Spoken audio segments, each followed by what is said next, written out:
માહિતી ઉપદેશ આપણને પ્રદાન કર્યો છે. સૌથી પહેલા મુદ્દો એ છે કે અધિકારી કોણ, કોની માટે આ ઉપદેશ છે? કેમ કે ઘણું બધું કહેવાતું હોય પણ બધું બધા માટે તો ન હોય ને.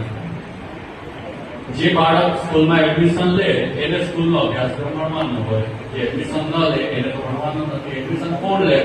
જેની રુચિ હોય, જે એડમિશન માટે વય આદિથી યોગ્ય હોય એને એડમિશન મળે. એ રીતે આ માર્ગનો અધિકારી કોણ?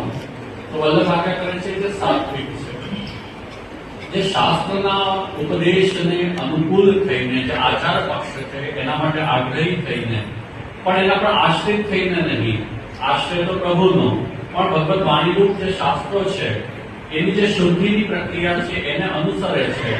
એટલે કે એનો જે પાયો છે એ પાકો છે. તમે ખેડૂત છો તો આ વાતને સમજી શકો કે ખેતર ખેડાયેલું હોય પછી એમાં બીજ રોપવામાં આવે અને એને પોષણ આપવામાં આવે તો એમાં બીજમાંથી આપણને જે પાક છે, ફળ છે પ્રાપ્ત થાય. બીજ તો હોવું જોઈએ, એમાં એક ક્ષમતા પણ હોવી જોઈએ જે પણ પાક આપણને લેવો છે, જે વૃક્ષ ઉગાડવું છે. પણ એથી આપણે સુપોષિત ખેતર નહીં હોય તો તે સ્થિતિમાં બીજમાં યોગ્યતા હોવા છતાં પણ એમાં સરખો પાક કે સરખું વૃક્ષ આપણે પૂરું નથી કરી શકતા. એટલા માટે સંપ્રદાયમાં આપણે છીએ તો આપણી અંદર આચારવાન હોવું, આપણી અંદર સાત્વિકતા હોવી. સાત્વિકતા એટલે શું? સદગુણો, જે સામાન્ય રીતે કહેવાયું છે કે દશકમ ધર્મ લક્ષણ જતિ ક્ષમા તમોસ્તેય શૌચમિન્દ્રિય સત્યમ ક્રોધો દશકમ ધર્મ લક્ષણ.